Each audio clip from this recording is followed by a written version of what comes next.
Well, hello, Kay Adams. Welcome to the Writing with Purpose podcast today. Thank you, Anna. It's so good to be with you. Yeah, I'm very excited. This is the last episode of my mini series in journaling, and it's gone down really, really well so far. I've had lots of Great. feedback, positive feedback from it. Yes, thank you for being one of the highlights there. Kay, you are a psychotherapist and a pioneer in the field of journal therapy, and you're the founder of the Centre of Journal Therapy, Therapeutic Writing Institute, and Journalversity. And you've written 14 books, maybe there's more, on No, writing and 14. healing, including the New York bestseller, which I have here for those that are watching, Journal to the Self. My Um, oldie but goodie. yeah, wow, though, Kay, what a career. It has been a wild ride. I am in my 40th year. I can hardly believe it. Uh, but I am as passionate about it today as I was 40 years ago when I got started and realized that this was my work in the world. Yeah, and I think you can tell that we met in Barcelona, the journaling festival that was Yes, November 2024. the And upcoming actually, one, November of 2025. we have indeed, yes. And actually, Kay, you were the one that I thought, yes, I need to sign up and go there because I'd been on your mailing list for quite some time, Oh, nice. probably 3 years or so, I think. So I thought, oh, this is the chance to hear from somebody that knows what they're talking about. So I booked my ticket because I wanted to hear it from the horse's mouth, so to speak. And at the moment, also, I'm studying your Journal to the Self certification Yes, we are so program. excited to have you as a certified instructor in training.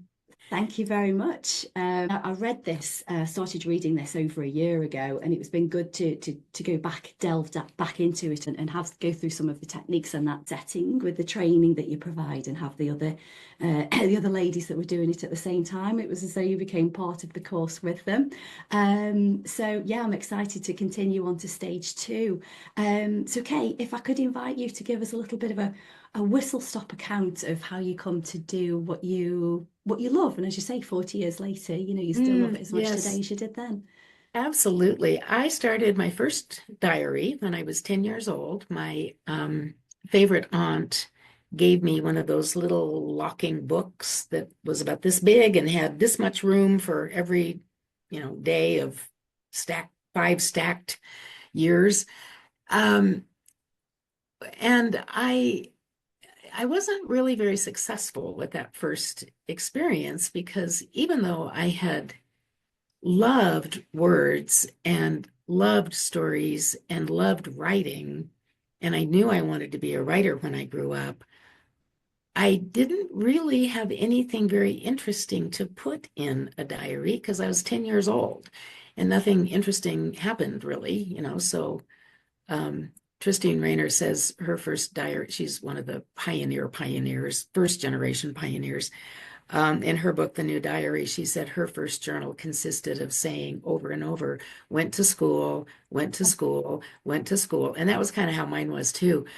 So I started practicing my creative writing skills in my diary, and I would make up stuff that didn't happen that day and write it in my diary. And then I went into this kind of existential crisis of ethics about what if somebody reads this and believes it?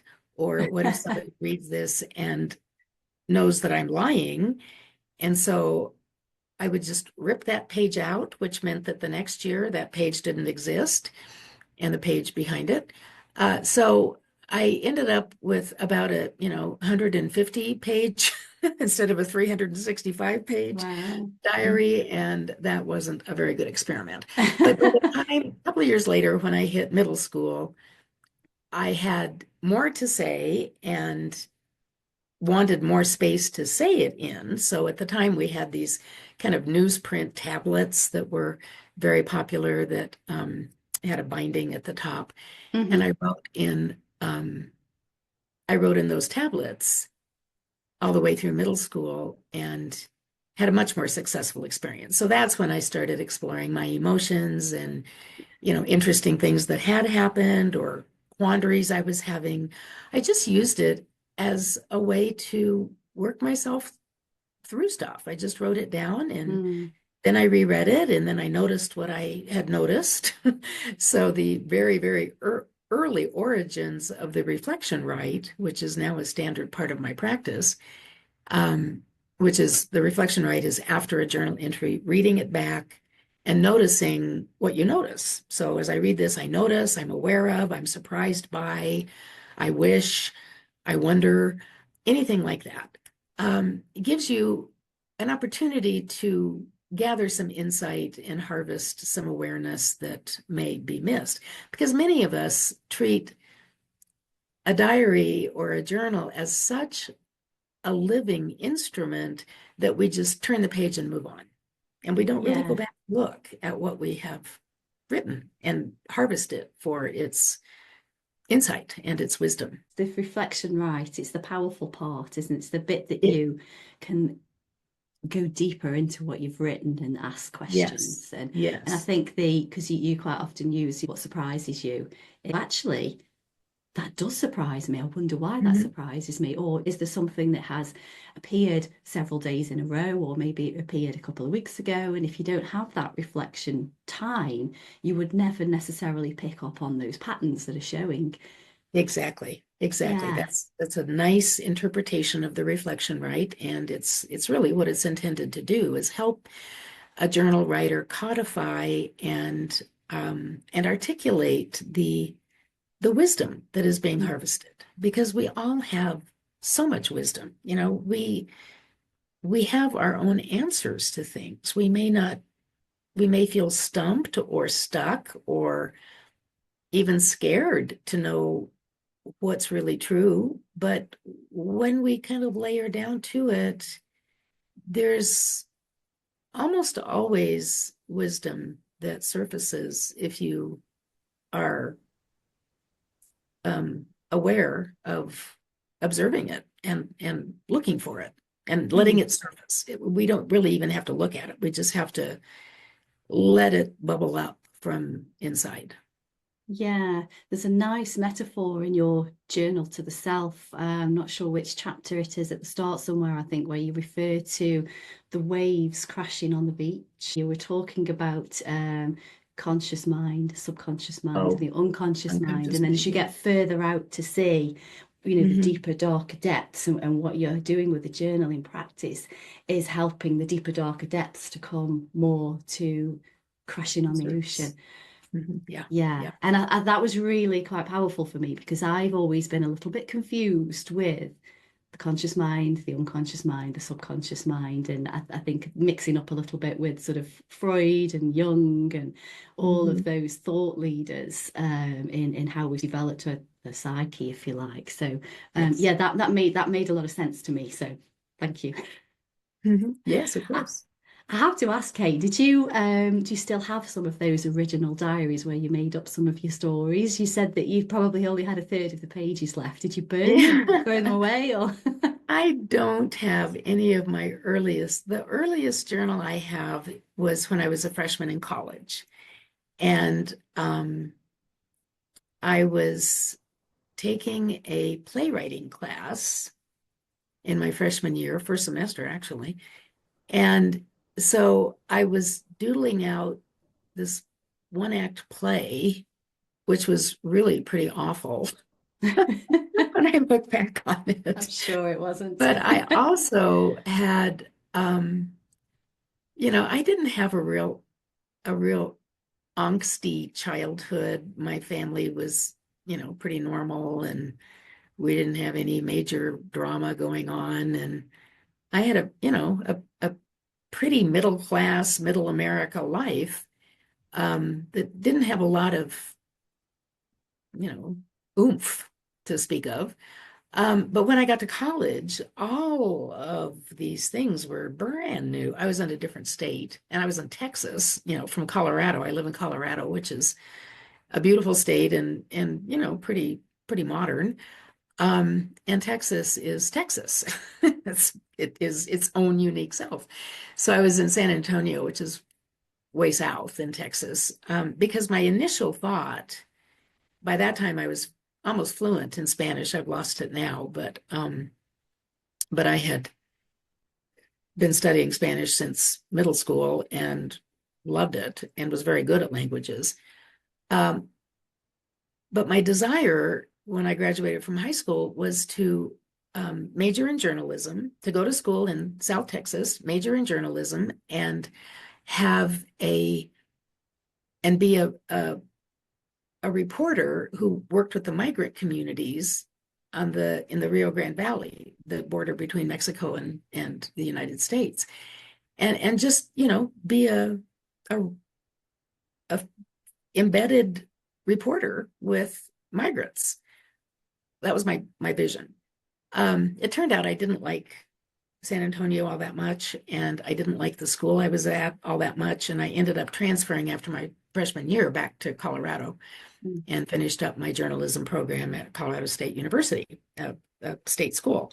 So, but that was my big vision then was to be a writer. And I've never lost my vision to be a writer. It went in a bunch of different directions before I discovered that journal writing was really the writing that I wanted to do, and writing about journal writing, hence the 14 books. I never set out to write 14 books. I never set out to write one book, but my first book came to me when I thought I was writing my master's thesis in graduate school, and it kept it just, instead of being a scholastic thesis, it kept turning itself into this kind of self-help narrative, and I wrestled with it to get it more academic, and it just didn't want to be. So I went with it, and through a very fortuitous meeting with a literary agent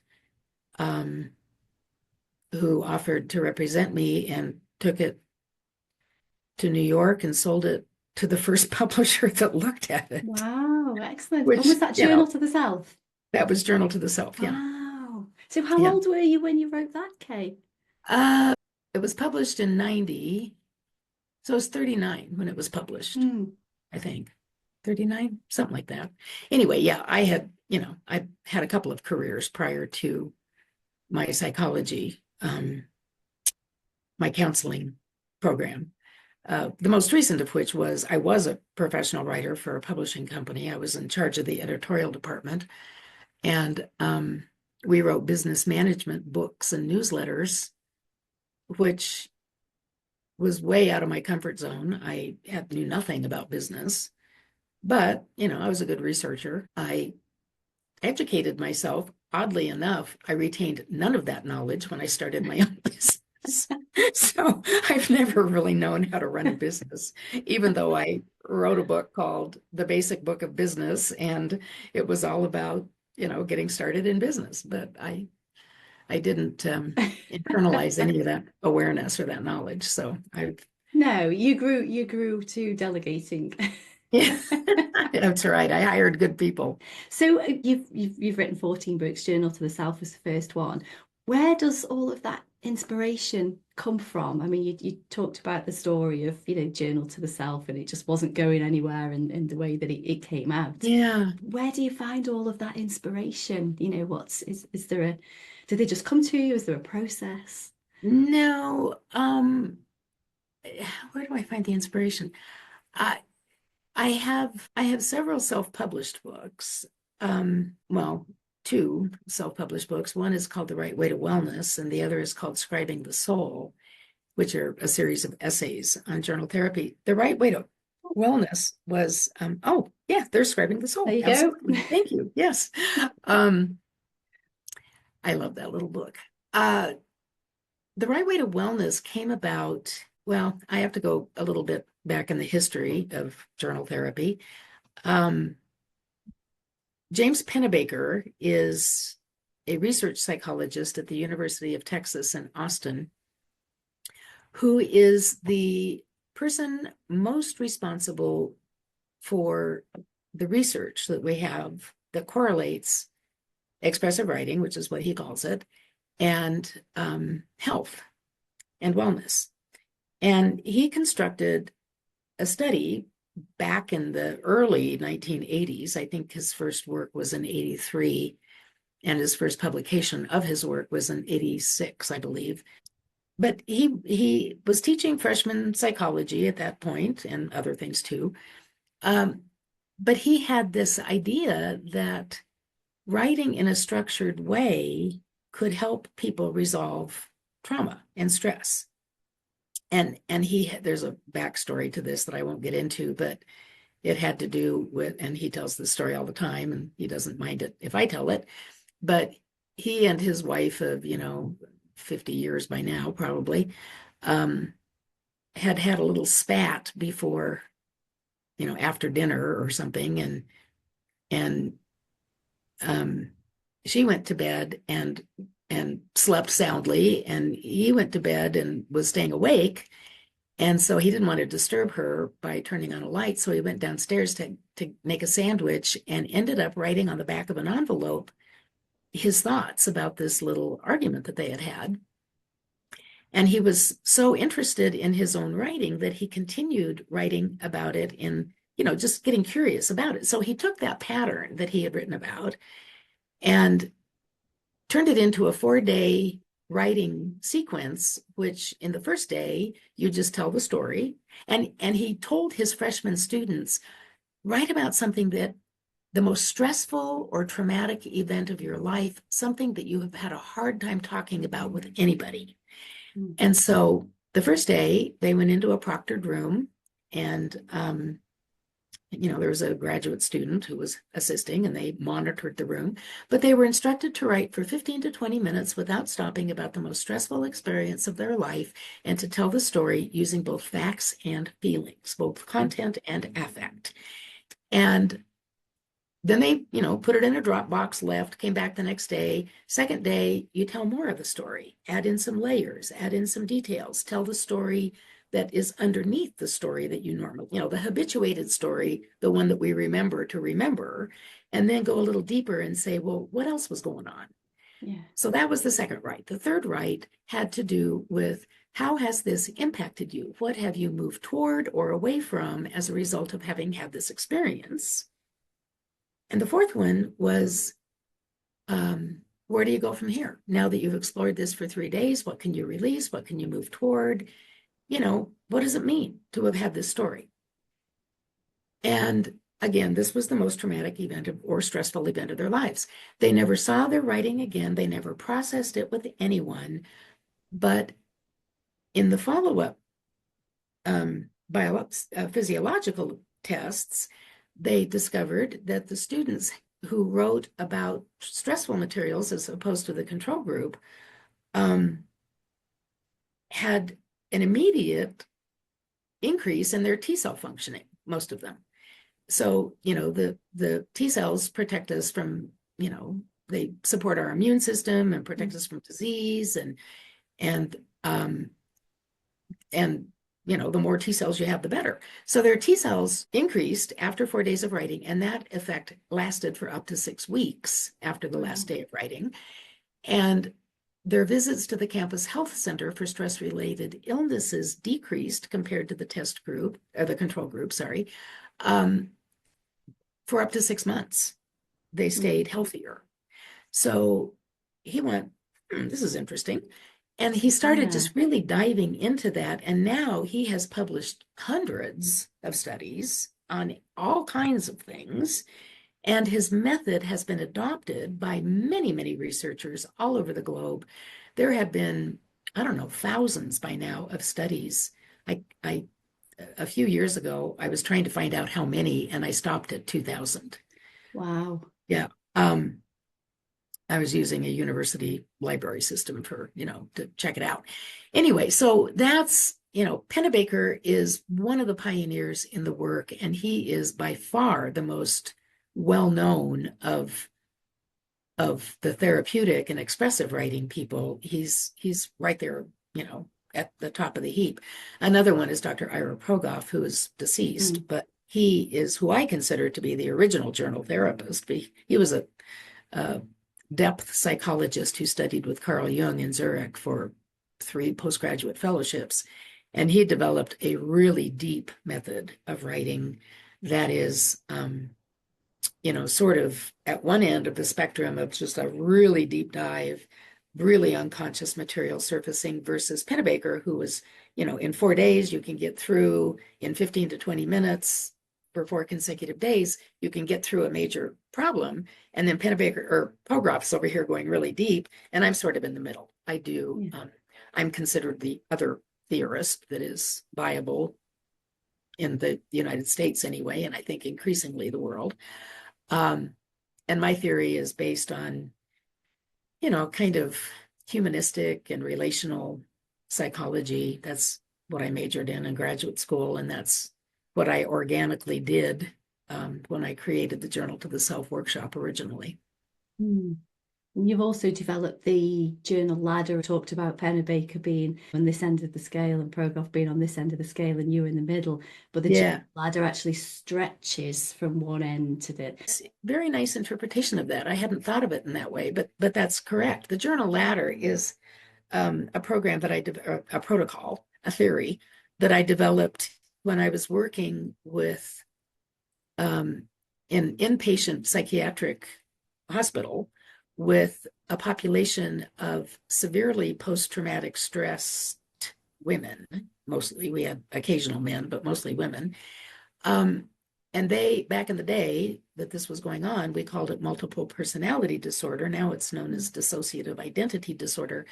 But multiple personality disorder evolves predominantly from severe childhood trauma, where the personality just kind of dissociates into different, we all have parts of ourselves, our inner critic, our inner ally, we just have these different aspects of ourselves, but we have them all sort of like we're aware that we have them. With multiple personality disorder, it splits off into discrete different segments. Right. And so I found out when I was doing intake appointments, I was hired as the journal therapist for this hospital program.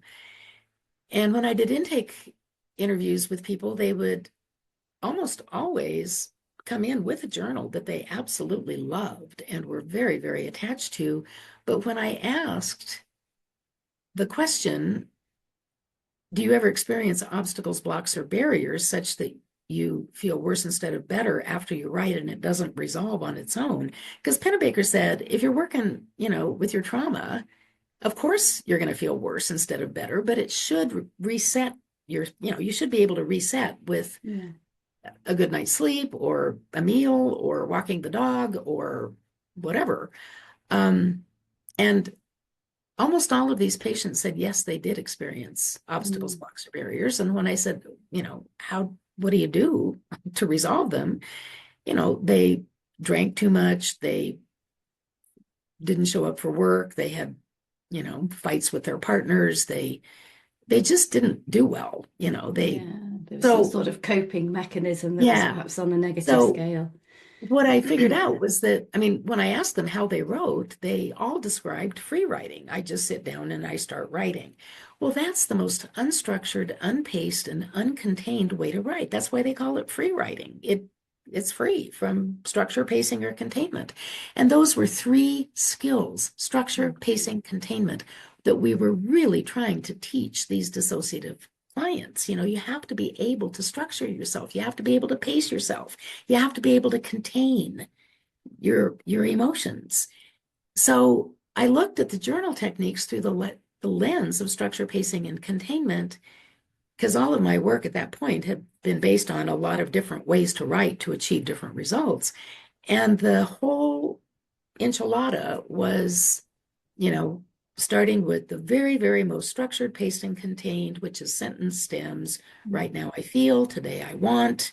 The most important thing to do is ...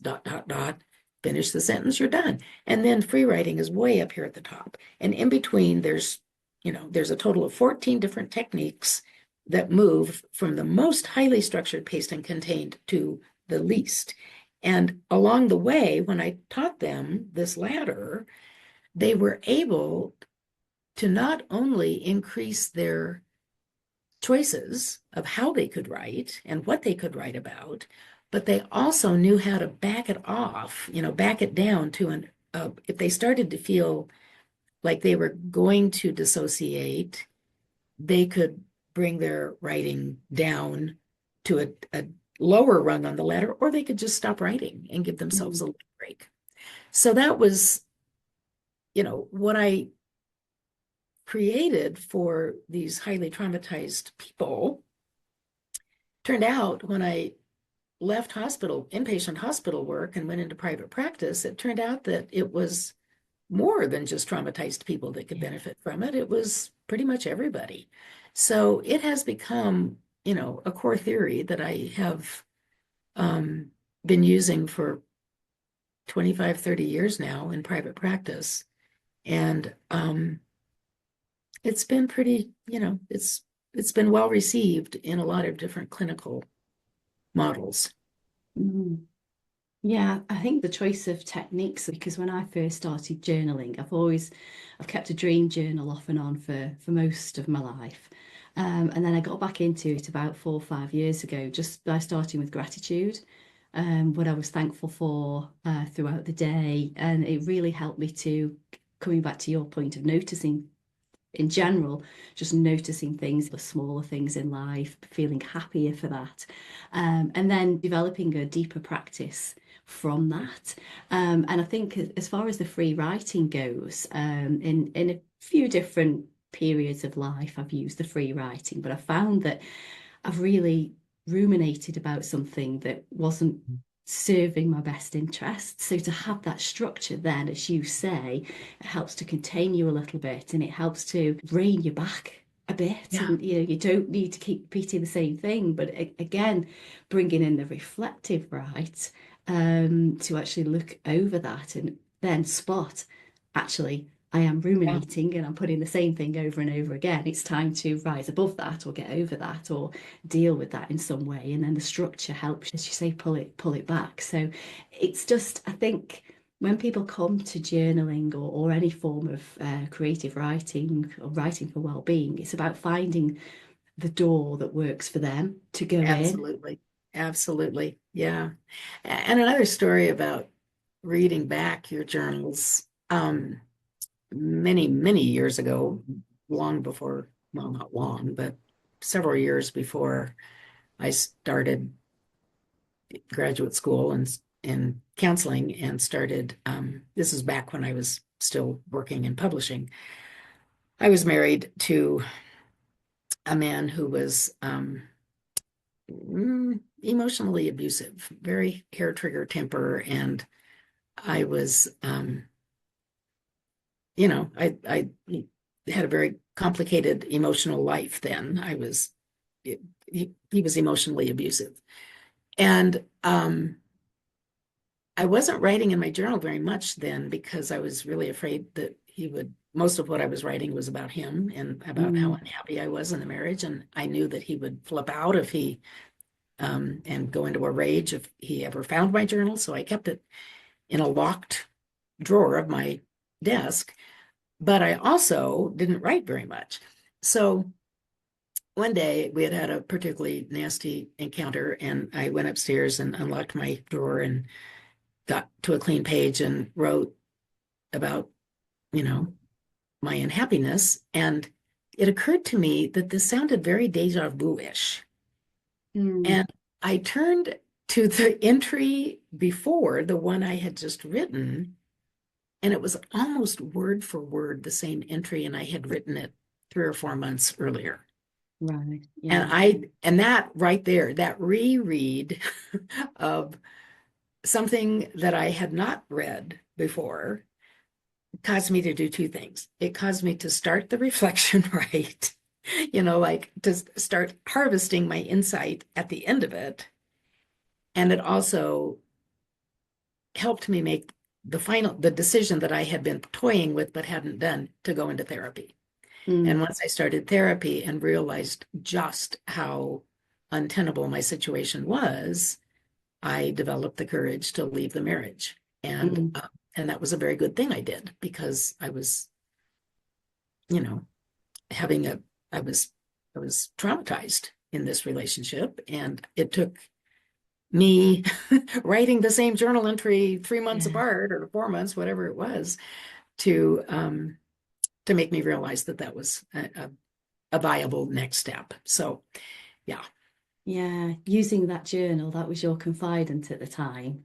yeah, yeah, Non-judgmental on the yeah, page. You could put yeah, whatever you wanted to on there. yeah. And that in itself is quite cathartic, isn't it, Yes. when you're able to do that? But then Mhm, just by you noticing and mhm. the power almost that sort of Yeah. switched something on inside you to read those two different entries and realize that they were very, very similar. Yes. And yeah, yes, in sort of traumatic situations, that almost sounds quite a simple practice for realization to hit, but at so many people, and I think this is where very gentle journaling techniques can help to ease people into that. We Yes. don't often want to face those situations, do we? It's almost too painful at the time. But if we're able Yeah. to just offload a little bit and little by little, And it also, when we limit our journal writing to problematic scenarios in our lives, when we write when we are hurt or broken or scared or lonely or, any number of feelings, and that is the place where we pour it out, that's wonderful and it works great. And there's also, the gentler path, the successes that we have, the mm, beauty of the sunrise while we're walking the dog, or, so many things that can be joyful or pleasant, even, that are worth noting. And that brings balance to the journal. yeah, So, in addition to structure, pacing, and containment, balance is a huge factor of just a little bit of light can illuminate some darkness. mm, And another one that I think, the fifth of five things, structure, pacing, containment, balance. The last one is permission. To give yourself permission to just mm. do it however you want to write when you want to write. Don't write if you don't want to write. You don't have to stay on a schedule. You don't have to do it for an hour. You can do it for 5 minutes, or you can do it for as long as you want. But it isn't the permission to just say what you want to say, believe what you want to believe, and create your own truth and your own reality in the journal is really powerful. There's no wrong way to do it. Just right. There's no wrong, just right. That's what I always No say. wrong, just right. Yeah. Nobody. I've done a few little workshops for local libraries, tailored to the groups that were there. And there was a menopause group that I did a few weeks back. And one of the ladies she thought that journaling, she had to do it at the end of the day. She had to do it for so long, and she had to write about what happened during the day. And she was almost relieved that that didn't have to be that way, and she could just write whenever she wanted, pour out whatever she wanted Yeah. at the Yeah. time. And it was quite a revelation for her. And I think there's a lot of misconceptions around how to use the journal, and it's not just the dear diary. There's so much more to that. Is that, Kay, where because you refer to writing, the sort of power of writing, if you like, as being a self-directed change? Is that kind of where you coming from with that term of a self-directed change, that it's there for you to? Yes. Yeah, I think of self-directed change as, and I actually started calling it that before I knew about neuroplasticity. But Deborah Ross, who's one of the leaders in the journal therapy community, has studied both journal therapy with me, and also she has studied neuroplasticity with one of the leading neuroscientists, Dan Siegel. And she has combined both of her professional trainings into her brand that she calls Your Brain on Ink. Going And to ask if that that was, yeah. Yeah, that is a methodology that looks at writing as a form of self-directed neuroplasticity, Hmm. much like mindfulness meditation or yoga or um, a prayer practice or, things that really do change our brains, a contemplative lifestyle. Those are conducive that help the brain be conducive to changing itself based on its experience, Mm-hmm. for for the good. So before I even knew about neuroplasticity, um, before it was a thing, I mean, like years and years ago, I started thinking about writing as a form, as a vehicle for self-directed change, because we can harvest so much of our own wisdom in the journal, particularly when we are using either the contemplative techniques that are mostly on the upper rungs of the ladder, the abstract intuitive techniques that take us deep, um, and the reflection rites that allow us to harvest the insight, that we begin to train ourselves in a new model of self-acceptance, self-compassion, self-will, and we begin, it makes sense to take more agency over our own lives so that we can be who we want to become. Um, and I just have seen this happen over and over and over, that the journal is a bridge between who you are now and who you want to become. Yes, and using those pages to bridge that gap between your Yes. current self, your future self, who Yeah. you want to be, where you want to be, and using those pages to help work your way through actually Yes. getting there. That's a beautiful way to describe it. What are your favorite techniques? My favorite techniques, oh my gosh, I have so many. I love the 5 minute sprint because it only Mhm. takes 5 minutes. And if you add a You're a busy reflection, day. if you read it back and add a reflection, it takes about 7 minutes, and I can always afford 7 minutes in my Mhm. day. I love captured moments. This is one of the, insightful, creative, more creative techniques. Um, and it is taking any moment, any sort of a moment, a moment of beauty, a moment of joy, a moment of success, a moment of grief or despair, or I mean, you can write negative captured moments too, but just pulling out all of the stops, writing from the senses, using juicy verbs and really, descriptive adjectives, and just immersing yourself in the emotional and sensory reenactment, reliving of a moment of fill in the blank.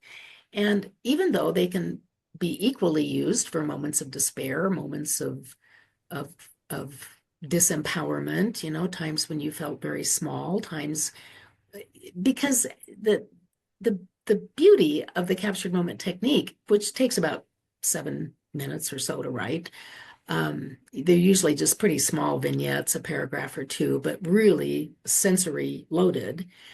Um, when you're writing about something that is painful, the captured moment seems to contain it in one Mm, place, a little bubble.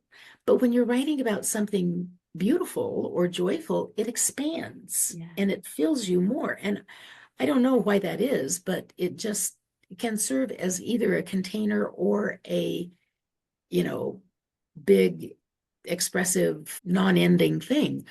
I love captured moments of positive experiences because it does bring balance to the journal.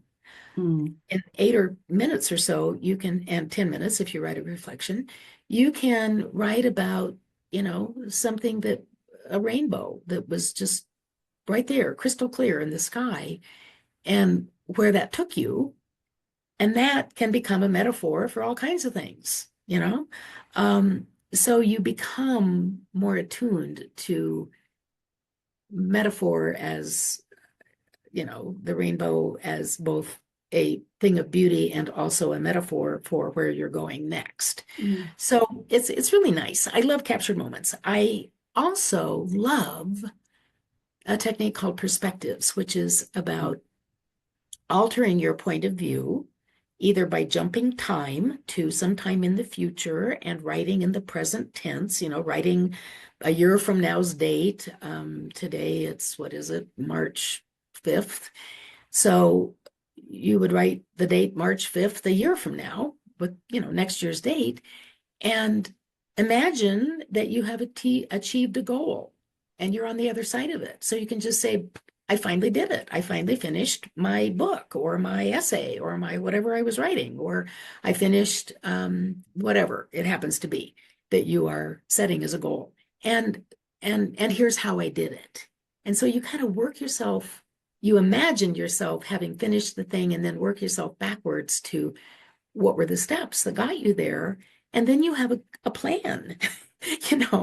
I used this with a woman who was recently widowed, and her adult children who lived out of state had asked me to work with her because her husband had died, many months prior to that, and she wasn't kind of regrouping, and they were concerned about her. But she had been writing a diary or a journal all her life. So we just made a list of things that she wanted, to be able to do as she re-entered her life. And they included things like joining her book club again and visiting her granddaughter who was about to have a baby, her first great-grandchild. I mean, there were just like, I don't know, 6 or 8 things on this list. And then we just decided which ones seemed easiest to do. And she wrote in advance how she was going to get there. It's like we started with the simplest one, which was rejoining her book club. And so her entry was something like, they welcomed me back as if I had never left. I felt at home. I had, for once I had actually read the book and I was able to discuss it. It felt wonderful. It was so great to be with my friends again. And so it was a very small step for her to join her book club again.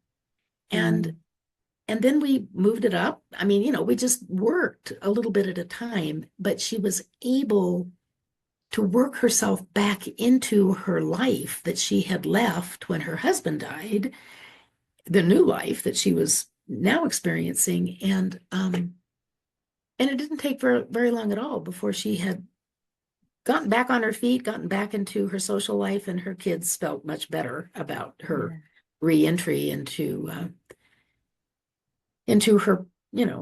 her widowhood, her living widowhood. Yeah, and a lovely story and a great example. The perspectives you're embodying how you want to feel and where you want to be. And you do say that journaling is a bodily practice, and you can feel how that feels in your body as you are writing, and so it gives you the incentive to go get it. Yeah, I think so. Yeah, all great techniques. Would you say that some of those techniques were maybe better for people who wanted to step into journaling who were perhaps beginners, or maybe are any of those more for people that have perhaps become a little bit stale but want to, go a little bit deeper? Is there anything that you'd recommend there? Well, the journal ladder, I can send you a paper on the journal ladder that you can share with your people if you'd like to. Great. Yeah, thank you. The journal ladder has 14 different techniques, and they are grouped into 3 categories. The first are what I think of as the concrete and reality-based techniques. They are designed to help you get information pretty quickly. Their intention is to help you have quick writes that will reveal information. They work with, you talked about the conscious, unconscious, and subconscious and unconscious minds. These are the ones that really appeal to the conscious mind. They're just direct and straightforward. Yeah, they're really accessible, and they don't take very long. They can be done in 10 minutes or less. Most of them 7 minutes or less.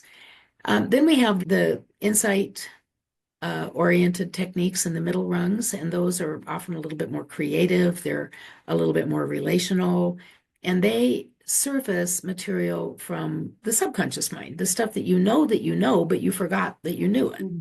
So sometimes it'll just bring up and a common reaction to that is, oh yeah, I forgot I knew that, or Mm, I hadn't thought about that in a long time. So it just brings it up and makes it more accessible. And that's where captured moments live, and mm, unsent letters live there too, and those kinds of things. And then the top um, techniques, the top rungs of the ladder are the abstract and intuitive techniques. And those are the ones like perspectives. They've both the perspectives technique, which we talked about, jumping time or changing your voice. I mean, another way to use perspectives is to write in the voice of another person. So if you're mm, having a challenge with, a coworker, that's just kind of making you nuts because they're not pulling their weight according to you or whatever, you could assume the persona of that person and write in their voice about, I know that it's challenging for some people the way that I work, and here's what's really going on with me. Now, that may or may not be true, but at least will give you some insight into what mm. might be true. Um, so there are some techniques at the top of the ladder that require, and perspectives is one of them, that require a temporary suspension of reality, like it's not a year from now, it's today. It's Yeah, not, you don't know what somebody else thinks, you're assuming their voice. So you have to kind of like be willing to live in the gray area between reality and non-reality, and that's where the unconscious mind kind of bubbles up and mm, surfaces. So oftentimes you will tell yourself stuff that you intuitively feel is true and right, but you weren't aware that you knew it. And that's what I think of as the unconscious coming up on sort of the, elevator from the basement. It makes yeah. its way up to, where you are, and brings with it some real gifts that can be revealed. Yeah, I personally love that space, Yeah. that intuitive space, and I find that a lot of metaphors and prompt cards, visual cards, help me to get to that point. But what I was lacking previously, about probably 12 months prior to this, was the structure side. So I'd get lost in Yes. that. And Yeah. then I'd become, I wouldn't necessarily say overwhelmed, but there was almost too much of this intuitive stuff going on that I didn't know where to put it or what to do with it. But bringing that balance with those different techniques was exactly what I needed to make more sense of that, and then to actually make more of a practice with my journaling. So yeah, all of if you could send a paper, that would be Yeah. great. Thanks, Kay. Thank you. So I would love to ask as well. We haven't really touched on this yet, but nature, because I'm a big believer in nature connection, and I certainly when I'm creatively writing, it works wonders for me to go outside on a walk, to sit by a tree, have a cup of something with me and just relax there in the moment. And I find that very conducive to get my thoughts flowing. Particularly if I've got maybe writer's block, or if I've got a challenge that I need to think about some creative ways to get over that. Mhm. So I'd love to ask you, Kay, what role nature plays in your life. Well, I love walking, and before I married my current husband, who is the opposite of my former husband, beautiful man who um, is just love on 2 feet. Um, he, he- Before I met and married him, um, I lived across the street from a beautiful nature park that had a lake that had a walking path around it, and lots and lots and lots of trails. And my very favorite thing to do was just go like right outside my front door and to the end of the block and across the street, and there I was at the park, and take my journal with me and just, hang out with in the trails. And I didn't always write, but I always had my journal with me in case I wanted to write. But mostly I was so immersed in, and it didn't really have a lot of, benches or tables or anything. It's just pretty open space. Um, so if I was going to write, I would have to sit down and, but I did that sometimes, put my back against a tree. And I had one tree that I loved to write against. And it just, yeah, the calm and peace of nature, even if it's stormy. There's still a sense of calm about it. Yeah. Um, it's just really conducive to having um, larger and more spacious thinking. Mm. And, you know, um, Jackie Holder, who's a fellow country mate of yours, and she's in London. So Jackie Holder is a member of our journaling community who specializes in trees. She loves talking about writing. I've taken workshops with her on writing with trees, not about trees. Um, and it was in one of her workshops that I really, really fell in love with um, my tree at that park. And just her invitation to, even if you're not going to write anything, just sit with your back to a tree or sit with your front to a tree and put your feet against it. Um, just, changed my way of being. It used to be that if I was going to write in nature, I would go to a park and sit at a park bench, Mm. or a picnic table. But then I just found my tree and sat there, and it was very magical. Yeah. So I really do agree with you that writing in nature is not only expansive, but also deepening.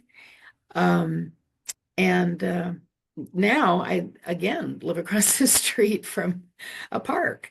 And I often, uh, there's a lake in this park, and there's a bench that looks out over the lake. And I often write poetry there in the Mm. mornings. That's my little Yeah. poem a day practice when I'm doing a poem a day practice. Oh, poem a day practice. That sounds lovely. Not very good poems, but they're poems. They're meaningful to you at the time. I Yes. always say I'm not great at poetry either, but I find that when I am in nature, um, the words flow very well well, it doesn't have to rhyme necessarily, but it sounds poetic.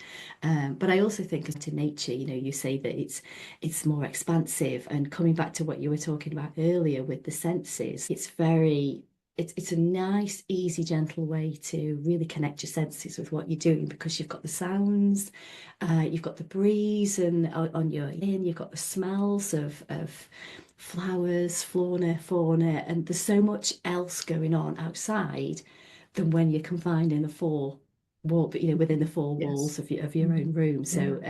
Yeah. So I think it's a lovely place for people to just go out with a notebook and just see what comes. Yeah. Yeah.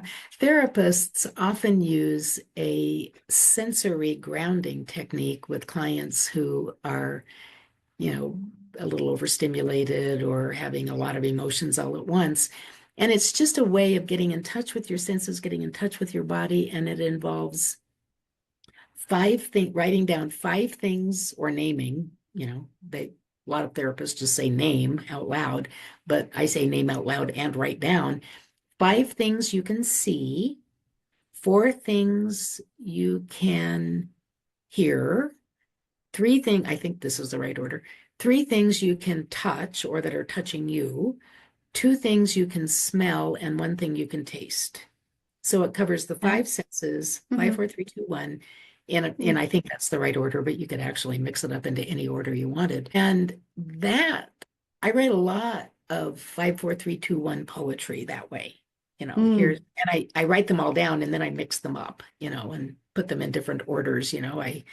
I see the geese on the lake. I hear them honking. I, those kinds of things.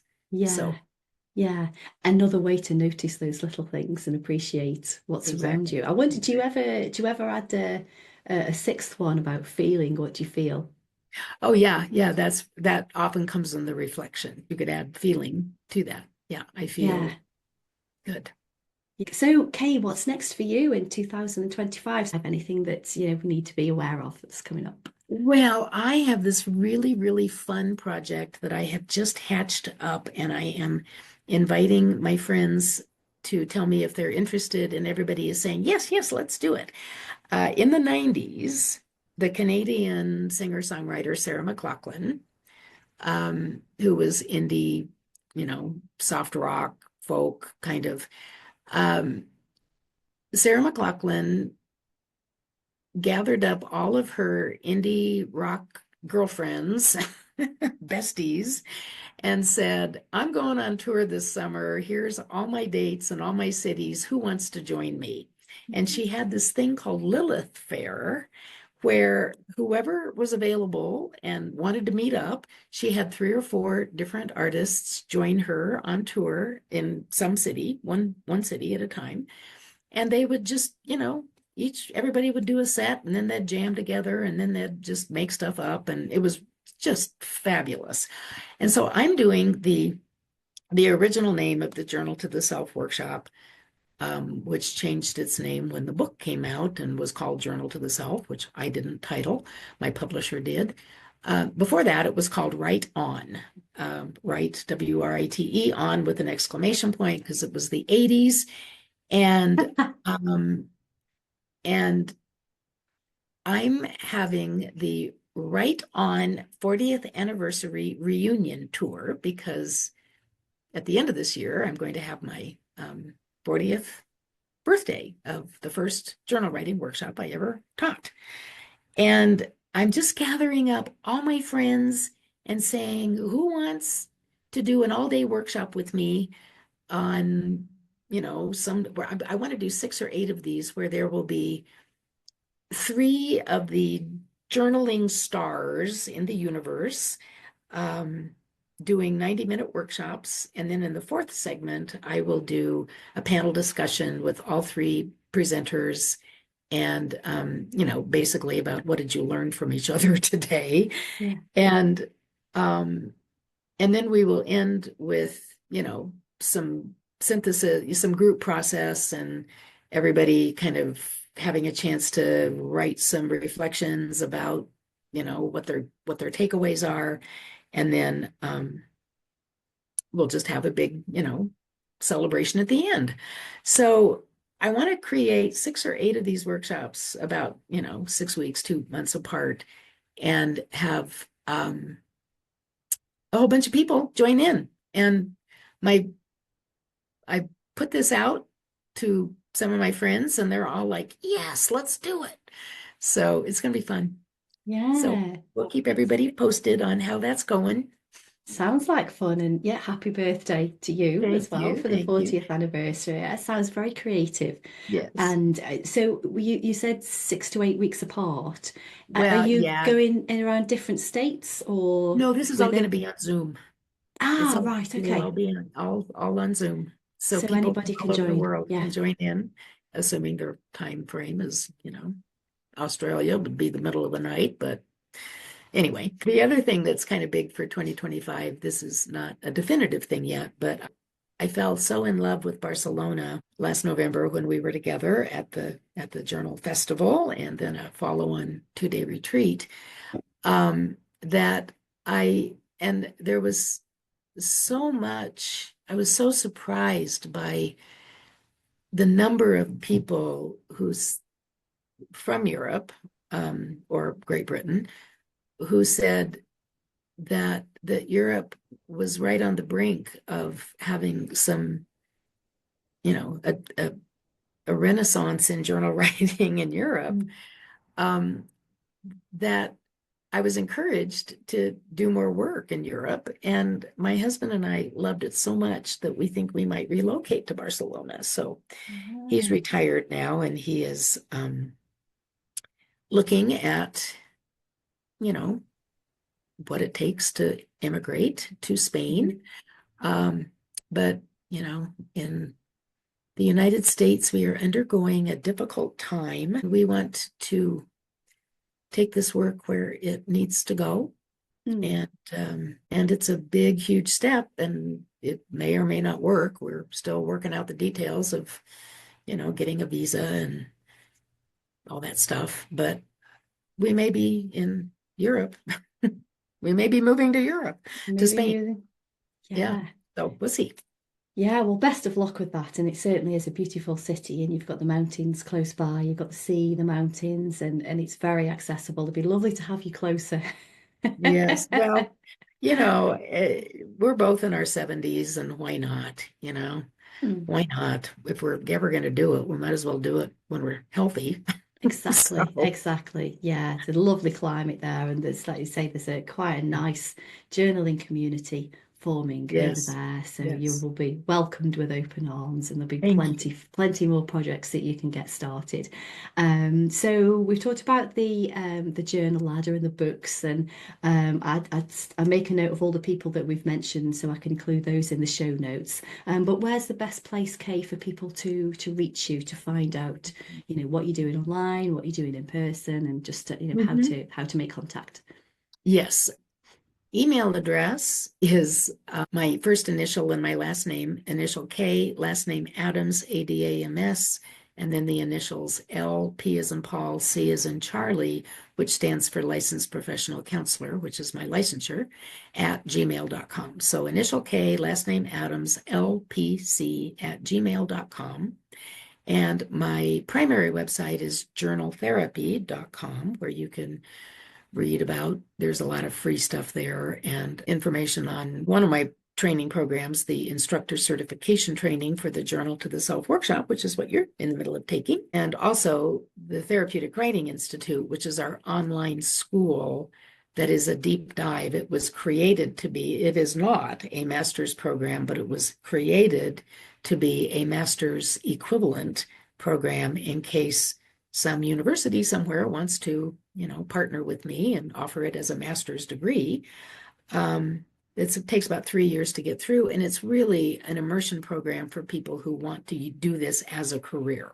Mhm. We have a lot of coaches, a lot of therapists, a lot of community facilitators, um, educators. It's a really eclectic and wonderful mix, and that has its own website. It's referenced at journaltherapy.com, and you can get to it from journaltherapy.com, but as a standalone website, it is twinstitute.net. So that's therapeutic writing abbreviated as TW and then institute.net. And that is available for the long program. We call it the long program because it takes about 3 years to get through. And we do have, for therapists and coaches, we have a truncated program that is only 8 classes required instead of 14 for non-therapists and 11 for therapists. And it's a certificate of advanced study. If you don't care about another credential, but you want to have um, a certificate of advanced study, we can offer that to coaches and therapists. And also community facilitators. I think we're opening it up, the Mhm. short program for them as well. So it's not a credential, but it is a advanced study course. Yeah, and the more people that are able to facilitate this, the better, Yeah. really, Yeah. because anyone can benefit. And just thinking, you're potentially moving to Europe, maybe that is the move for a European university to take on the Oh, that would course. be lovely. That would be Mm, lovely. Yes, that European universities and England has some wonderful. I mean, they're very progressive. England has been a leader. Lapidus is an mm, organization that is um, across the British Isles, I think, and is just a fabulous group. We have organizations in the United States also, the Poetry Therapy Association, and associated with that is the credentialing arm of the um, International Federation for Bibliopoetry Therapy. I'm on the board of the federation oh, right now, and so that's our equivalent of Lapidus. But Lapidus, I think, is more robust, and sometimes I think it's kind of an advantage to have a smaller country than the United States yeah, because we're so big and sprawling, and Lapidus is, it just feels a little more intimate there. But you've yeah. also got, some great programs at universities, Matos. Mine was at Teesside University, which is Ah, not far from Scotland, and Megan C. Hayes, who was also at Barcelona. He was quite I don't know if I could say founding member, I'm not quite sure if that's correct, but she had quite a part to play in the development of the masters that I took. So it was lovely to have a chat with her about that. But yeah, Lapidus, I've just renewed my membership to them 2 days ago. Oh, nice. John John Sawyer, Sayers. he's quite involved in Lapidus, I think, in one of the southern areas of Mhm. England. Yeah, so yeah, it's funny. Yeah, that's come up 2 or 3 times now, so I need to pay more attention to that. The signs are Yes. coming. Well, it's been fabulous to chat to you, Kay. Thank you so much for You. your time and sharing so much wisdom and knowledge and from your past and what's happening. Is there anything else that you'd like to share with us before we wrap up? I just would encourage anyone who is listening to this, and writing for well-being kind of encapsulates a lot of what this work is about. And I would just encourage anyone, if you've tried to write a journal in the past and it hasn't really been successful, you haven't felt successful at it, or it hasn't been easy for you, I would just invite you to take another look and see if you can brainstorm a list of 10 things you could write about or 10 questions you could ask yourself. You know, my favorite thing to do when I'm feeling stuck in my journal is just do a list of questions or a list of writing prompts and tear them up into pieces and fold them up and put them in a bowl and pick one and write for 5 or 10 minutes and just buy a timer and see how much you can get done and what happens. And then read it back and just write yourself a sentence or two of reflection. As I read this, something, a verb, notice, wonder about, am curious about, those kinds of things. Be an Yeah. experiment of one. That's what Jamie Pennebaker always says. Be an experiment of one. The leading researcher in this field says we are all experiments of one. So Yeah. be an experiment of one. We are. Yeah, life is one big experiment on our own It individual is. paths. Yeah. And that's a lovely phrase to end on. Thank you very much. I've thoroughly enjoyed talking to you, Kay. I could talk to you for much longer, but I'm I very aware know. of Thank you, time. Anna. It's been delightful. Super. Thank you, Kay.